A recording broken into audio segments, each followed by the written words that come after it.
Much better, much better. Let me do a preliminary thing, and then we'll just jump into our first session. I want to give these to the women, but I don't want any of the men to see them. So would you take this and fill this out and give it to me at the end of this session? I want to use it for next. I don't want your name on it, so you can retain your anonymity and fill it out for me. Give it back to me at the end of the session. Let's see here.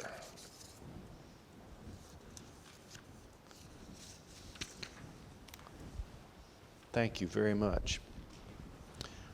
Just for the women. Now we're going to do a Q&A at the end of the last session. We're going to do lunch, and then we'll have a session about rearing Christian kids, keeping our children unspotted from the world. After that, we're going to do a little Q&A. So I have some blank papers.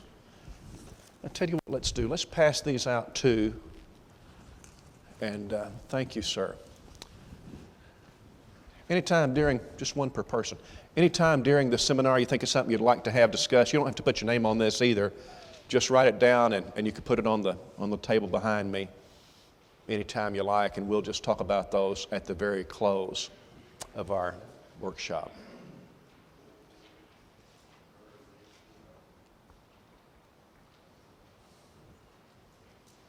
I appreciate that. Thank you.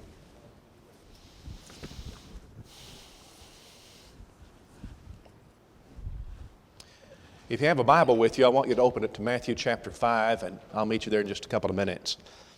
The place where we're going to start for the seminar is not an accident. I've been doing this for some time now, and I believe that where we have to begin is right here. It's a very simple concept, and I'm going to develop it, but the best husband in the world is a faithful Christian. You've got to believe that. The best wife in the world is a faithful Christian. Now, this idea of faith is something which is largely misunderstood.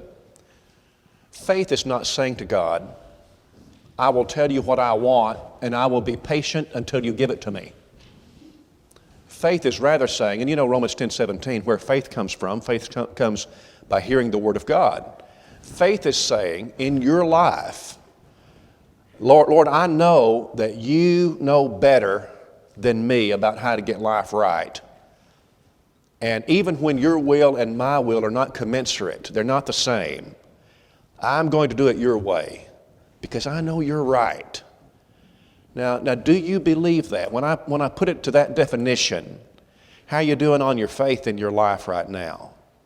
I do not know where that concept, that principle is more applicable than in reference to our marriages. Do you believe it or don't you? Do you believe that God's way for marriage is the best way, or is the world's way the best? Now, I want to do this from Matthew chapter 5. I think there's something in us that suggests or says that God has a set of rules, if you please, for how people are to live in their general lives. But He has a separate set of rules for how we live in our marriages. I mean, that's different, of course. She's my wife. That's different. Like a second set of rules. Now, of course, that's not true. What if you took the principles of being a Christian and you made them applicable to how you treat your spouse? I mean, are they applicable? Do you have to be a Christian in the way you treat your husband or not? Are they applicable? And the answer, of course, is yes. So what if we took the greatest sermon ever preached, which is arguably the Sermon on the Mount, Matthew 5, 6, and 7. What if we took part of the Sermon on the Mount and some of these basic principles of discipleship and we said, let's apply them to how we treat our spouses? What would happen then? Well, that's what I want to do in this session. So I want you to open your Bible at Matthew 5, and let's start with verse 21. And here are great. I'm going to call it enemies of a happy, healthy marriage. The first one is bitterness. I'm in Matthew chapter 5 and 21. Jesus said, "You've heard that it was said to those of old, 'You shall not murder, and whoever murders will be in danger of the judgment.' But I say to you that whoever is angry with his brother without a cause shall be in danger of the judgment. I take that judgment to be a lower Jewish court. Whoever says to his brother, Reka is an insult. It means empty-headed one, shall be in danger of the council, the Sanhedrin. But whoever says, you fool, shall be in danger of hellfire. Now, what Jesus is saying here is, I don't want you just to not to murder a man. I don't want you to treat a man like he's worthless. Now, what's wrong with murder? How would you define murder? I define murder this way. Murder is the deliberate taking of innocent human life. I think every word of that's important. The deliberate taking of innocent human life. If you go deer hunting and you shoot a deer, that's killing, but is it murder? No. Why? It doesn't fit the definition. That would be the deliberate taking of innocent animal life. It's not human, and thus it wouldn't be wrong. What about if it's nighttime, dark, and you drive your car and somebody steps off a curb somewhere and you hit them? You didn't see them. They didn't see you, but death occurs. Is that murder? No, it's killing, but it's not the deliberate taking of life, and therefore it's not murder. What about capital punishment? Would that be murder? No. Murder is the deliberate taking of innocent human life, and arguably that would be guilty human life, and thus not murder. What about abortion? Is abortion murder? Oh, not so fast. Wait a minute. Deliberate? Well, I suppose it's deliberate. You have to pay for it, or somebody has to pay for it. You choose that. The deliberate taking of innocent, well, there's nobody more innocent than a baby, of course. That's obvious. Deliberate taking of innocent human, well, it's not an animal, of course, it's human. Life, well, if it wasn't alive, you wouldn't have, well, that is murder, isn't it? Well, that's not what I came to talk about. Jesus said, now you know that murder is wrong. You've got that figured out. But I want to say something else. I don't want you to treat somebody with bitterness. Now, what happens in marriage is piling on. It's that we have an argument. All marriages have difficult days sometimes. You know, sometimes you're going to come home at the end of the day and you've had a stressful, kind of a frustrating day, but your spouse has had a rather relaxing day and everything's okay, right? Because you can kind of balance out. Sometimes it'll be you, sometimes it's her. But then what happens when both of you have had a difficult day? And you come home and, you're going to have some difficult days. What happens that's so destructive to marriages, and I've got one in mind right now that I've been working with for some time, and it's just about immaturity, because when they have an argument now, it's not just about what it's about. They've been saving it up. It's all inside, and so one of them says something rather terse, and it's just, boy, they're ready, and then it just escalates so fast. And when it escalates, they say the big things quickly. Well, that's, what Jesus says, that's bitterness. I don't want you to not just murder a man. I don't want you to treat him like he's worthless. I'll tell you something else too, is that in marriage, it seems to me that we are very vulnerable to the person to whom we're married. I think that's an essential to love. An essential ingredient to love is that you open yourself up and give your marriage partner the privilege, if you please, to hurt you more than anybody else can do it. I pulled up to a stop sign the other day. I was driving back from lunch on this kind of a side road, nobody on the street but me at that time for whatever reason. I pulled up to the stop sign, and my mind, Cindy says, I'm always distracted. But anyway, I pulled up to the sign, and I started hearing some strange noise, and I turned and looked, and there was a car over there, and the gentleman had his window rolled down, and he was shouting. And I rolled down the window, and he was shouting at me. He was cursing. It took me completely unawares. I looked at him, and he said, "You pulled out in front of me back there." I said, "I didn't see you. I'm sorry." Even now, I don't have I have zero memory of this. I didn't see him. And I said, "Listen, I'm sorry. I didn't see you." "Yes, you did. You saw me." And he just went on and on. I just reached down and, and I pulled off and went back to the office. How long did that bother me? Well, it was unpleasant, but in a couple of minutes, I was over that. I apologized. I didn't see him. I really was sorry I pulled out in front of the guy. I guess I did it. I don't know. I guess I did. But if I'm with Mrs. Colley and she's angry with me, and she would never curse, but if she said hard things to me, she could really tear me up. Let me tell you something right now. If that woman wanted to say, there are things she could say to me that would absolutely destroy me. Is that true? Can you imagine that in your marriage? Can you just stretch your imagination to have your spouse saying something to you that would just utterly devastate you? Yeah. Why? Why is that different? And the answer is because in marriage, in love, you make yourself vulnerable. It's a necessary ingredient to love. You're vulnerable to that person. And we're going to talk a good bit about trust. The taproot of marriage is trust, and that's part of this mix. So I would suggest to you that one of the torpedoes the devil will shoot at our marriage is bitterness. You've got to avoid it. What you have to do is, when you have a disagreement, make sure that what it's about is what it's about. And don't let it reach beyond that. If you need to have a deep discussion to correct some problem, then find a time when both of you are at ease and you can sit down, have a cup of coffee. I want to talk something over with you and work through that. Don't let it be that bitterness is growing inside of you. This is cancer, and I'm telling you, it'll destroy your marriage. Now, here's the second one. Lust. Where did I put my, oh, here it is. Old age, gets you. Okay. Here's what Jesus said in 27. You have heard that it was said to those of old, you shall not commit adultery. But I say to you that whoever looks at a woman to lust for her has already committed adultery with her in his heart. Now this one's rather obvious in its connection to what it will do to marriage, at least to me. I have been counseling with guys for years with porn addictions. Let me go a little farther with that, because I think this is probably important. The internet is a terrific thing, but it's dealt us a terrible blow as a society because there's so much garbage, and the pornography increases every day. I had a class, I should precede that with this. I heard a statistic one day that said that our boys in America are viewing pornography first. The first time they see it is, the average age is 11.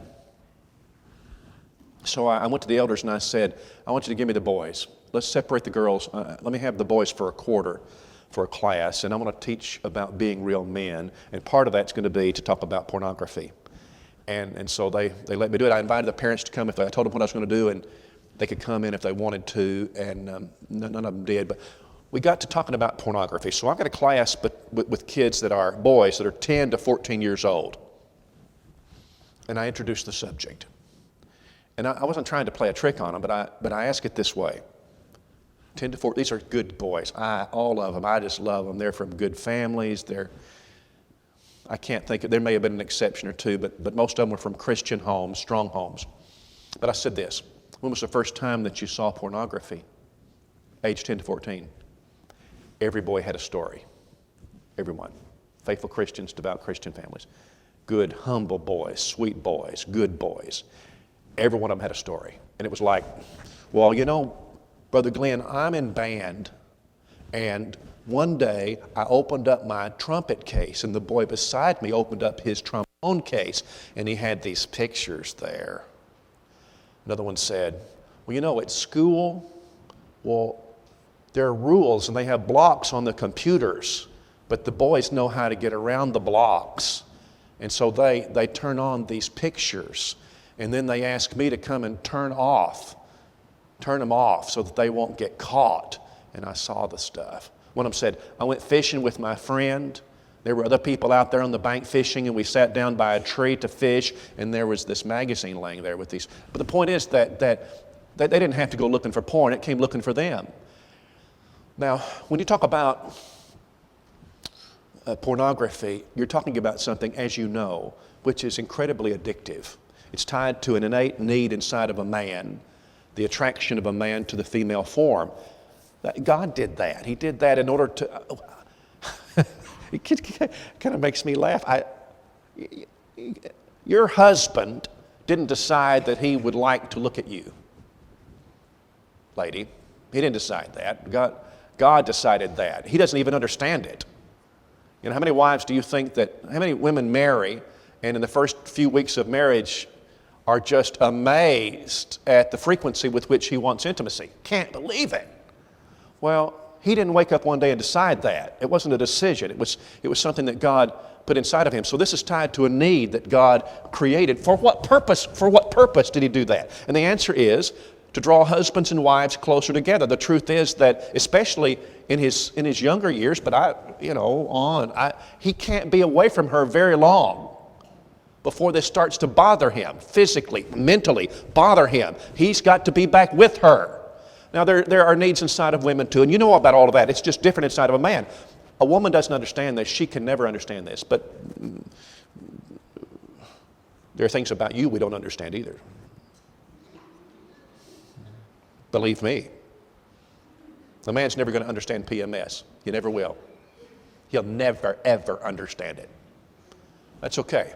Men and women are corresponding pieces to a puzzle.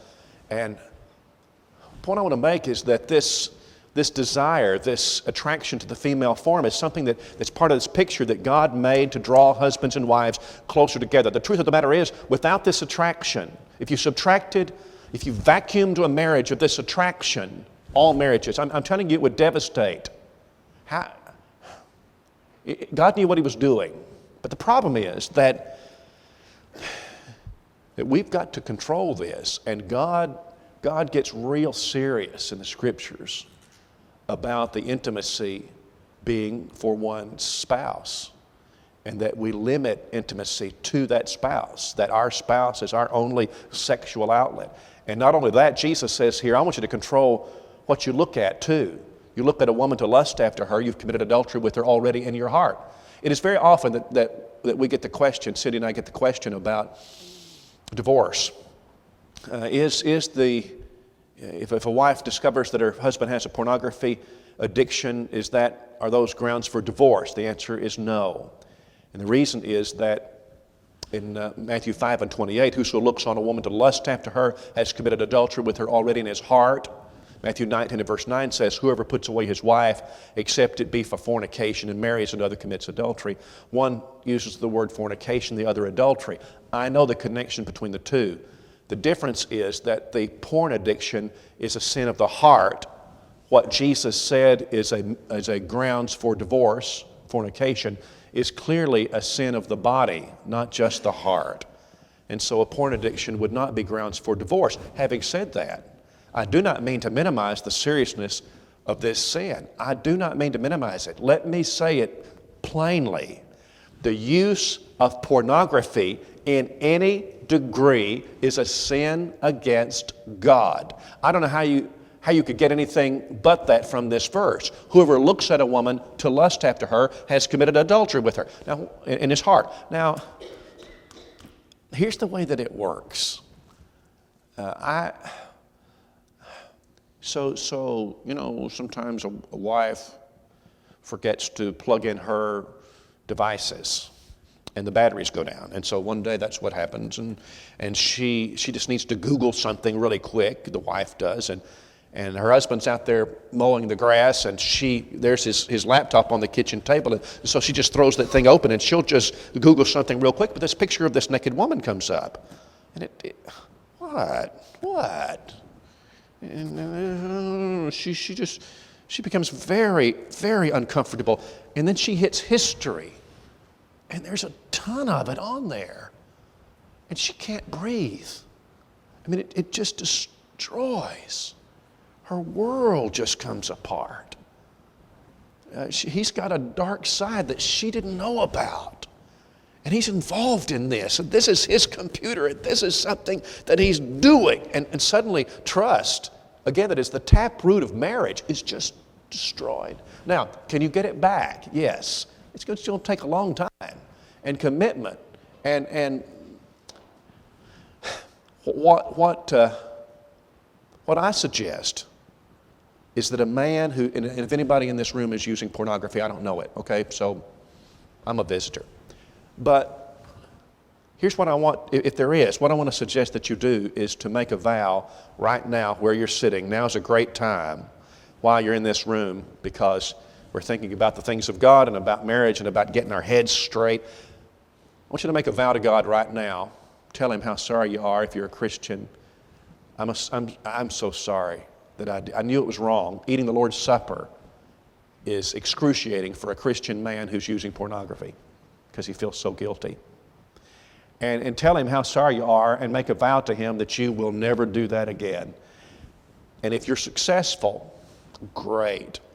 But if you go a week or two and you're stressed or you're exhausted or whatever, you're lonely, your wife has to go see grandma, whatever, and you find yourself viewing those images again, clicking those images again, I would say that you have an addiction. Oh, Glenn, that's a strong word, addiction. I don't know. Well, you made a vow to God and you couldn't keep it. I suppose it's an addiction. And then what you need is an accountability partner. And the way this works is that you find a man in whom you have confidence, in who you hold in high esteem, don't get a good close friend because you'll violate it if you have a close friend. You need somebody that you sort of revere, maybe an elder in the church or a preacher, somebody you hold in high esteem. And you go to him and you say, I have this problem. Would you be my accountability partner? This system is used with other kinds of addictions, but it works great with pornography. If you're talking about a man who truly hates it. The guys that I've done the accountability system with for many years now, I can't think of an exception. All of them have been Christians, many of them preachers who hate it. They hate it, they hate it, they hate it. And they're just crushed with contrition. They're contrite and broken about it, but they can't fix it. Now, the way the accountability system works is that I write up a contract that starts out with wording like, with God as my witness, I hereby make this sacred vow. And I lay it out there. And they sign it. And they agree that for 1 year, they will call me right around lunchtime every day. Every day. Christmas, Easter, birthday, Saturdays, off days, on days, whatever. For a year. Some of the guys want to go beyond that if they just don't feel strong enough yet, but typically 1 year will do it. And every day of that year, when he calls, he doesn't identify himself. I'll know his voice. And he will say, I'm 100%.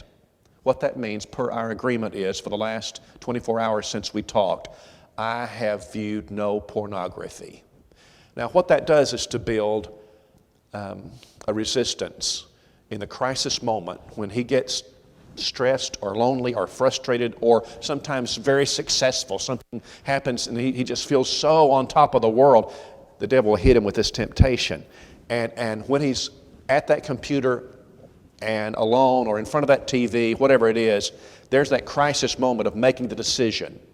I want him to think in that crisis moment, I'm going to have to call Brother Colley at 12 o'clock tomorrow, and I can't stand to tell him that I violated my vow. That's how it works. And if we can build that resistance, then we're good. I didn't mean to go so far with this, except that I just think it's so terribly important today. A lot of our brothers are facing terrible battles. Ladies, be sure that you dress modestly. Care enough about your brothers in Christ to dress immodestly. You know, sometimes these women, they just think that it'd be I kind of like the attention if I show a little cleavage. I kind of like the attention the men give me. That, you know, I just want to be beautiful, and this makes me feel young. I show a little cleavage, right? I can wear this skirt. Well, you know, I know that a lot of women wear their skirts down here. I like to wear mine a little higher. I just think it's just freer, right? Stop that. Stop that. Don't be wearing clothing that is revealing or clothing that is tight or clothing that you ought to care enough about your brothers, and you ought to care enough about men out there who aren't your brothers, but about your influence to wear modest apparel and be sure that you are training your daughters that way. Raise them up that way. All right, let's go on. Here's the next one. I want to drop down to verse 31. This one seems obvious for our discussion. It's divorce. Here's what Jesus said. Furthermore, it has been said, whoever divorces his wife, let him give her a certificate of divorce. That's simple. Just give her a writ. But I say to you that whoever divorces his wife for any reason except sexual immorality, fornication, causes her to commit adultery. And whoever marries a woman who is divorced commits adultery. Now, it's no surprise to you that God hates divorce. And I want to make some suggestions. I'm going to make a little list here, and I want to begin each of them with the letter P, just to help it be more memorable. I happen to believe that in a Christian marriage, that we avoid divorce. I mean, I could say something big to you like, don't commit adultery. Well, that's just painfully obvious, but I don't think that typically marriage breakup starts in some seedy hotel somewhere. Marriage breakup begins with compromising little things. Little things. May I make a list of those little things? I want you to be present in your marriage. Be present. That may seem obvious. By that I mean that God didn't intend for husbands and wives to be apart for long periods of time. 1 Corinthians chapter 7, Paul talks about this, and he says, now, if you separate, you be sure that it's for a season to give yourselves to fasting and prayer, and then come together again, that Satan tempt you not for your incontinency. And incontinency means lack of self-control, that is. You get apart from your spouse for long periods of time, and I can promise you the devil's going to get the memo, and he'll send you somebody. He will send you temptation. He'll do it. So, be present in your marriage. You may say, well, I have this offer for a job, a very lucrative job. It just means that we have to be apart for 6 or 8 months, but we've got the internet, we can email us. Look, don't do it. Don't do it. We're in a wartime now in various different ways. And I understand that there are circumstances beyond our control, where couples have to be apart. Don't be apart from your spouse for extended periods of time unless you have no other choice. I was sitting at my desk one Monday morning going over the visitor cards from the day before. And, writing little notes to people. Thank you for coming. Glad to have you. And I got one that was from Mrs. Colley. And she had checked the box that said, request a visit from the minister. Be present in your marriage. Be present. Number 2, be protective of your marriage.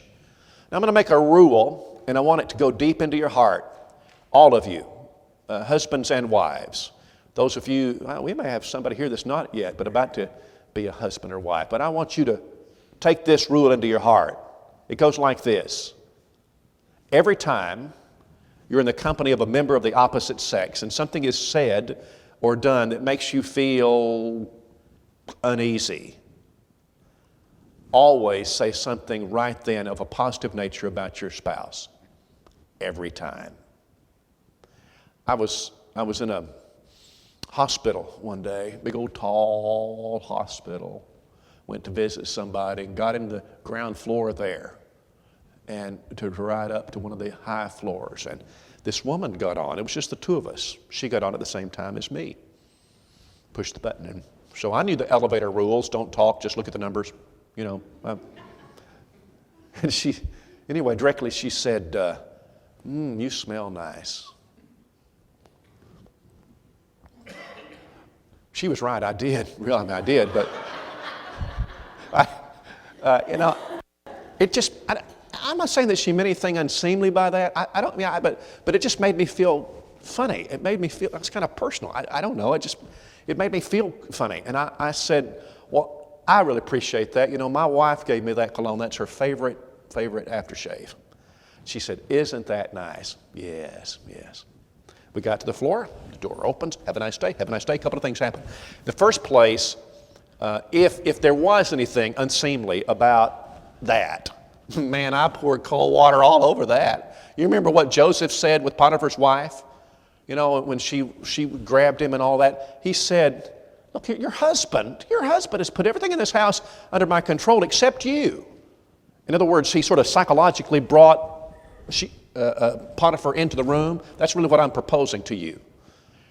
The second thing that I did was this. When I pillowed my head that night to go to sleep, I didn't have to wonder if I had done anything that in some way violated my relationship with Cindy. I hadn't.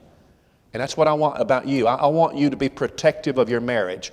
Be protective of it. So remember that adultery and the breakup of marriage doesn't begin in a seedy hotel somewhere. It starts with the compromise of little things. Don't compromise them. Be polite in your marriage. Would you just do me a favor and quit using your devices at the supper table? Huh? You ever see? I know you don't do that. You wouldn't do that. You wouldn't be looking at your cell phone at supper with your spouse, would you? You wouldn't do that, would you? Stop it! Stop it! You ever go to a restaurant and look? Cindy and I went to a restaurant the other day, and I looked, and there was a family of 4, mom, dad, 2 teens, boy and a girl. And I'm telling you the truth, and you know it's the truth. All 4 of them were down looking at their device. All of them. No conversation, no eye contact.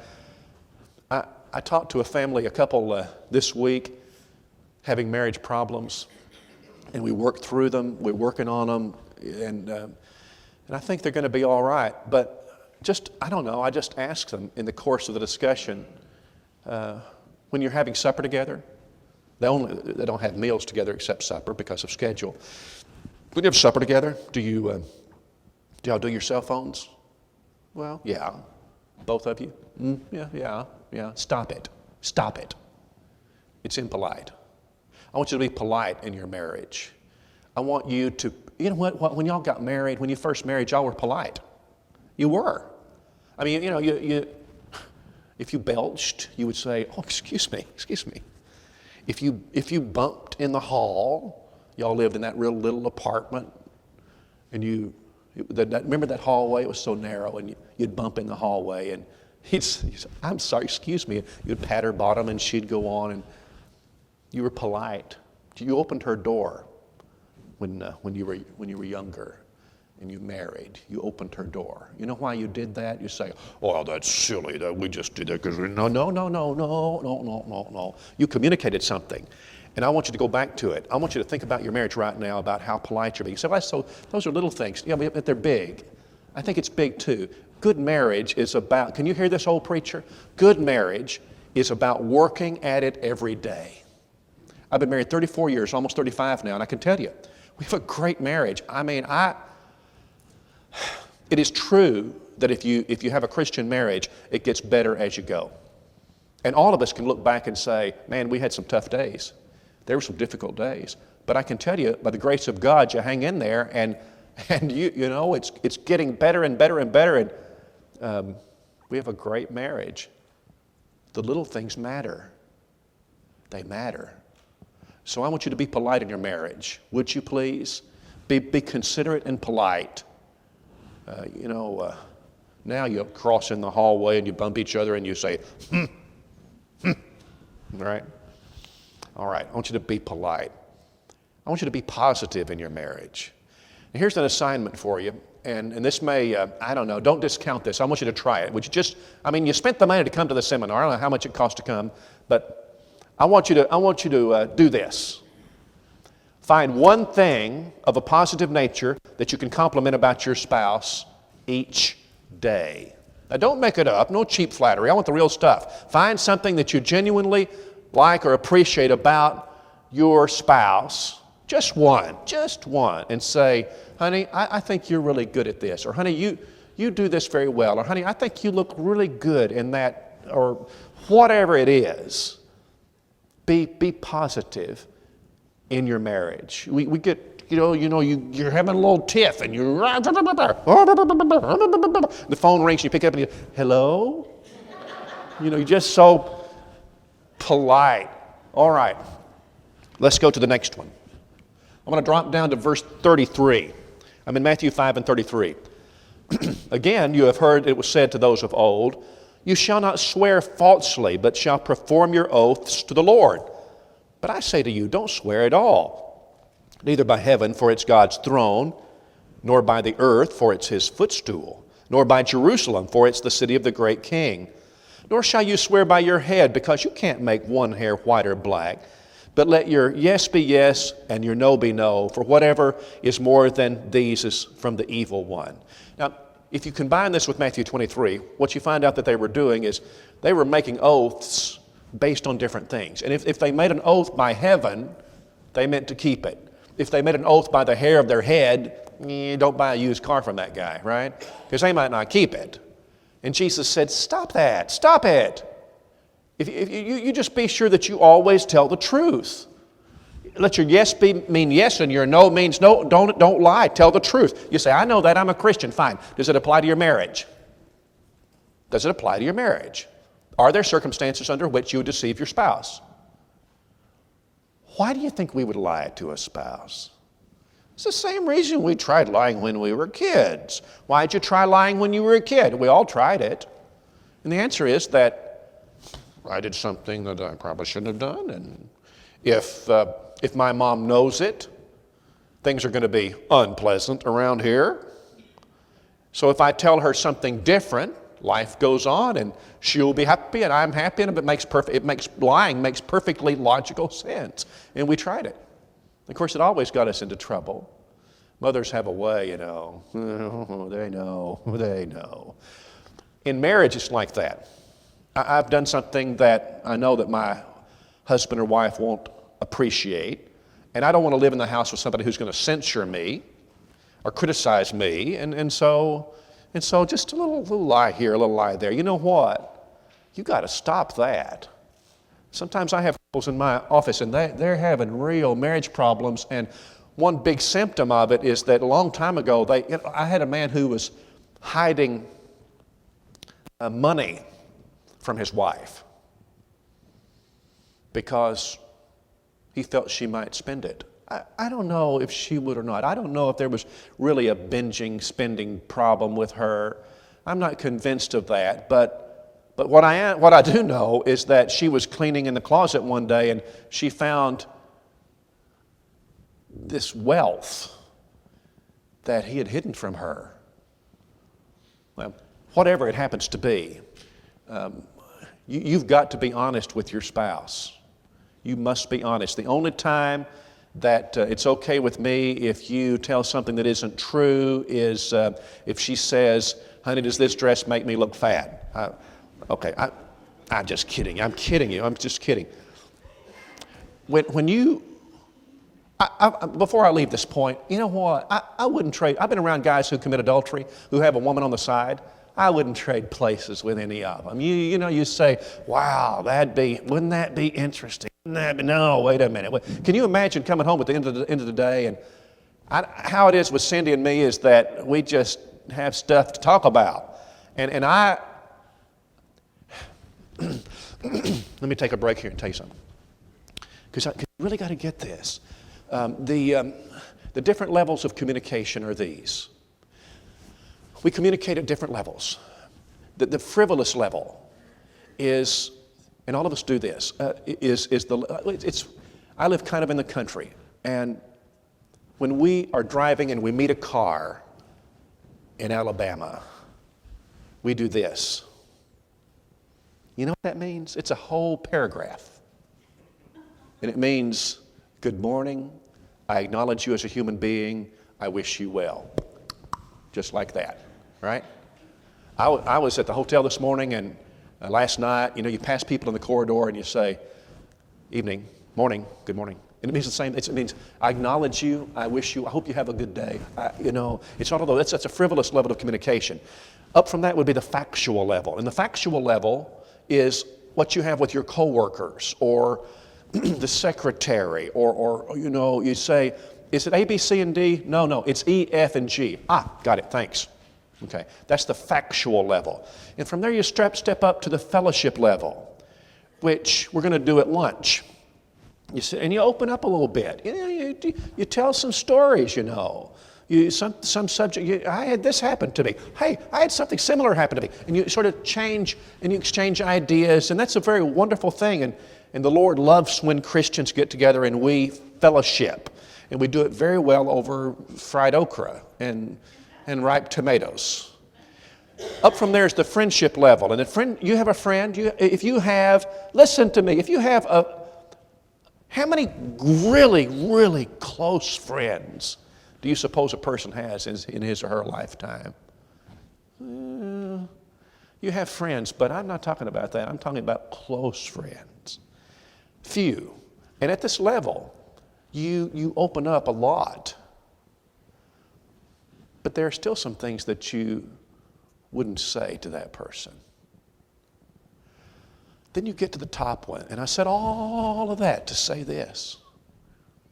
The freedom level of communication ought to be your goal, and it only exists in marriage, where you have complete freedom, not freedom to hurt that person, but freedom to talk about your fears, your dreams, without this fear that somebody's going to upbraid you or chastise you or make fun of you.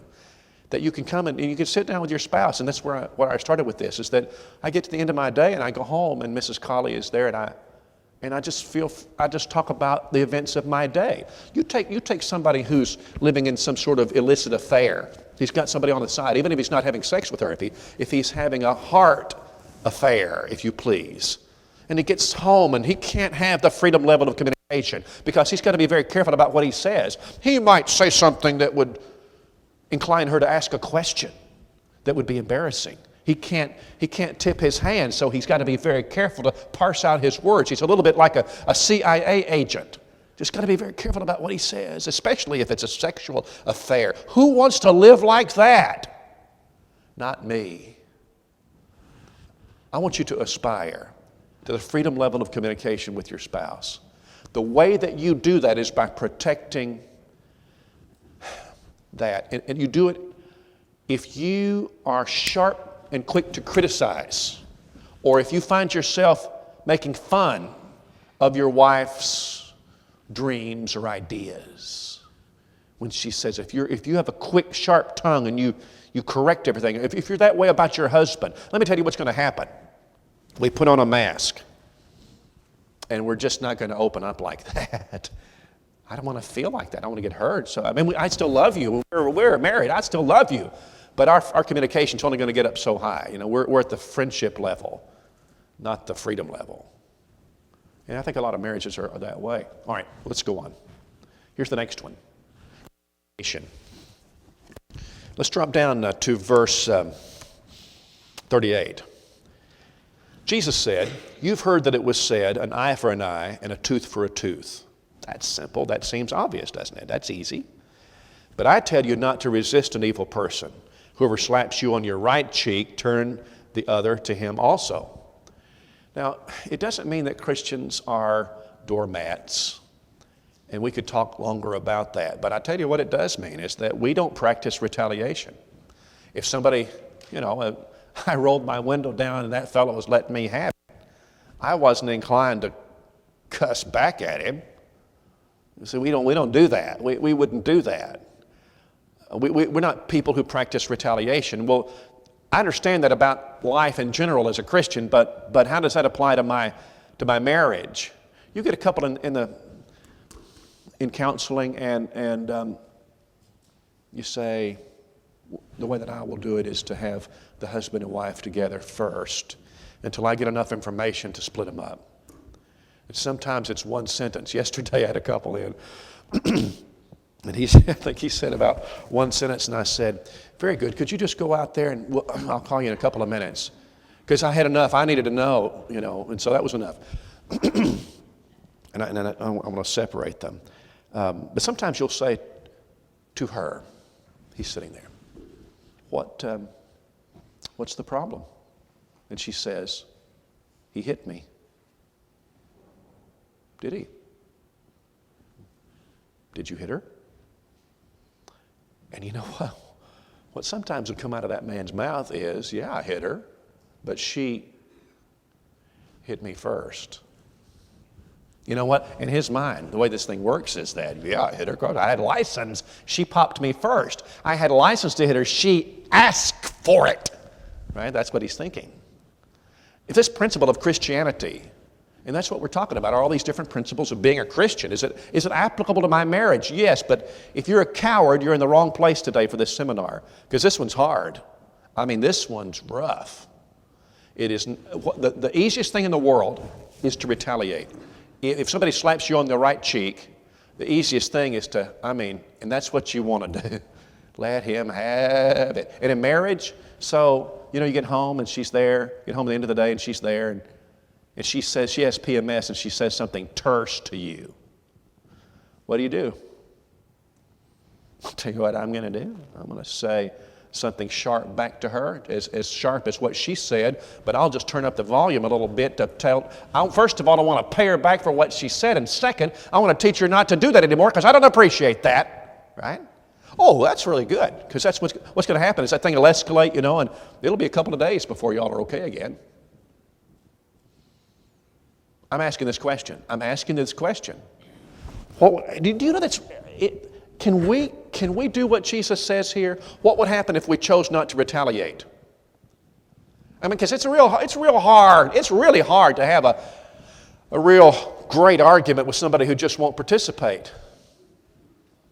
What if she says that unkind thing and you don't retaliate?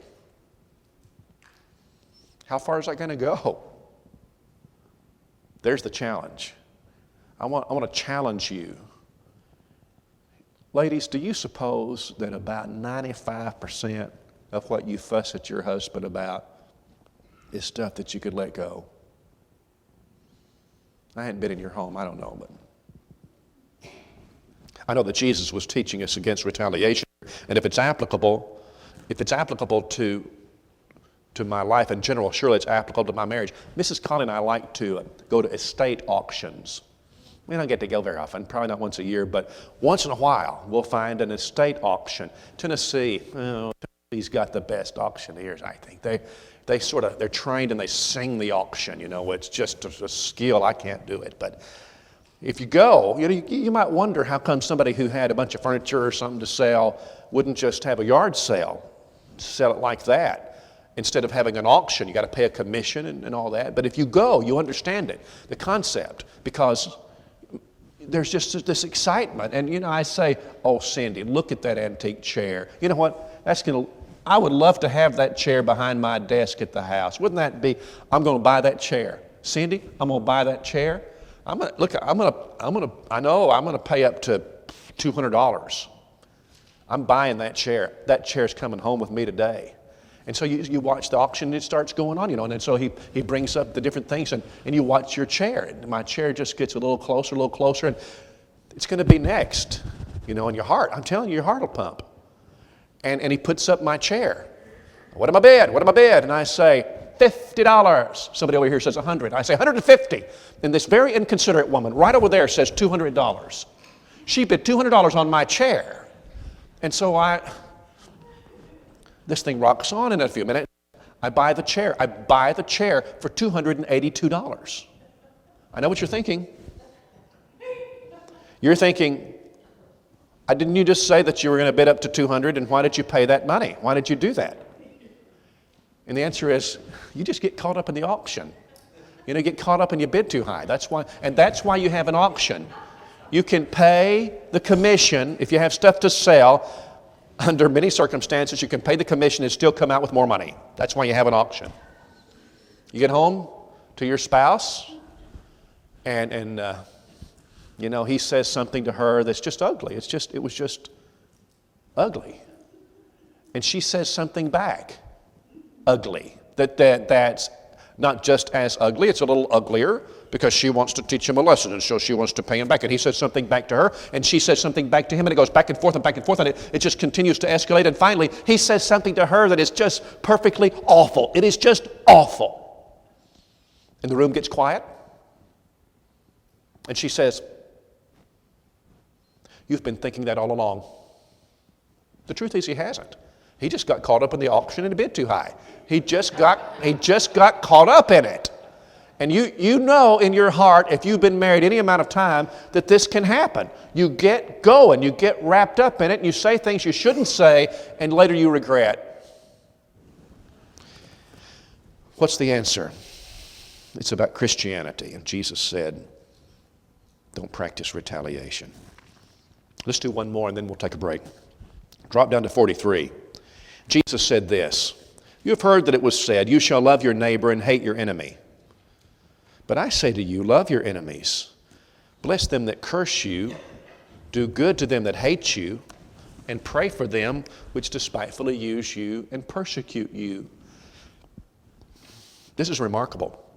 If we're Christians, we're obligated, taught even to love our enemies. How can you do that? Well, in theory, it's not complicated. In theory, it is that Christian love, agape love, is not based on what the other person does for me.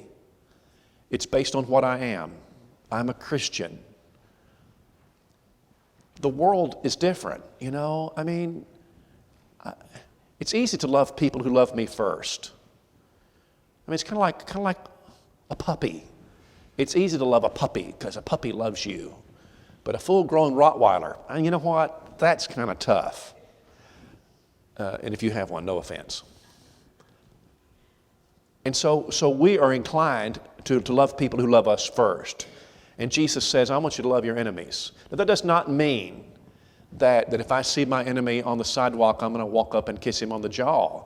But it does mean that I wish him no harm and that I would help him.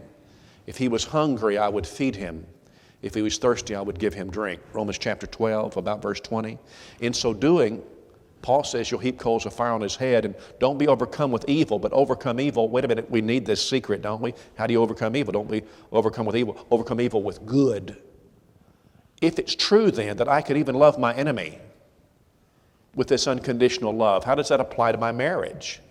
And our problem is that I may be saying to my spouse, I'm going to love you as long as you make me happy. I'll be good to you so long as you make me happy. But if not, forget that. Wait a minute, that's messed up. I'm going to be good to you because I live in a triangle. Do you know the triangle? My relationship with my spouse isn't a straight line. You know, that would be where you say, it's just between her and me. Straight line, that's all. Just between the two of us. You Christians, you don't live like that in reference to other things, other relationships either. If you had $1,000 and I had a chance to steal it, and for whatever reason, I knew that you would never know who took that money. It was cash money, $1,000. I wouldn't steal it. Why not? Well, because it's not just between him and me. It's between God and him and me, right? We live in a triangle. Listen to me, that's true about your marriage. It's true about your marriage. This business of conditional love, that I'm going to be nice to you so long as you make me happy, is wrong. And it's wrong about cultivating good marriage too. Look, you should work every day to create the atmosphere in which your husband can be the best man he can be. The best husband. Work to live, to create an atmosphere in your home where your wife can be a good wife to you. You can't control other people. You can control yourself. And in this whole seminar, all that we're talking about, I want to urge you to think about you. Quit poking your husband in the ribs. I want you to think about you, sir. You, ma'am. So, when I was a teenager, the kids used to use this phrase, going all the way. I don't have to explain what that means. You understand it. That was, of course, the problem. They didn't go all the way. They went part of the way, and they besmirched and debauched something that was sacred that God made for marriage. Hold that thought. Once in a while, you'll be around a couple, man and wife. They've been married for in excess of 65 years. And she's very ill. Her little body, because of her disease, is so, she weighs less than 100 pounds, and her little legs are twisted now. She'll never get up out of that bed by her own strength ever again. And it's not just that, it's her mind, dementia, and Alzheimer's. And the truth is that sometimes she'll wake up in the morning and she'll look at her husband and she'll say, "Sir, could you get my husband for me because I need to talk to him," because she doesn't know that it's him. She doesn't know. And you know what he's going to do? Do you know what he's going to do? He's going to put a cot beside her bed there in case she rouses during the night so that he'll be there. And he's going to feed her and hydrate her. He's going to bathe and clean her. He's going to talk to her and care for her. And do you know how long he's going to do that? He's going to do it until one of them gently lays the other's hand into the hand of Jesus. That's what he's going to do. Now you listen to this old preacher. That's going all the way. That's what you must do. And the way that you do it is by taking the principles of faithful Christianity and make them applicable to how you treat your wife. Are you being a Christian to your wife? Are you being a Christian today to your husband? That's how you do it. Let's pray. Thank you, Father. Thank you for marriage. Thank you for the gender that is different from ours, that we don't always understand, but that's so important to our lives. Thank you for giving us a spouse who knows us better than we know ourselves. And help us, Father, to live out our Christianity, not just outside, but behind the closed doors of matrimony, and to love you supremely. In Jesus' name, amen. Now, I need the papers from the ladies, please, and we're going to come back in here in 7.2 minutes. You have enough time to go to the restroom and get a drink of water, and then let's get started again. You're dismissed.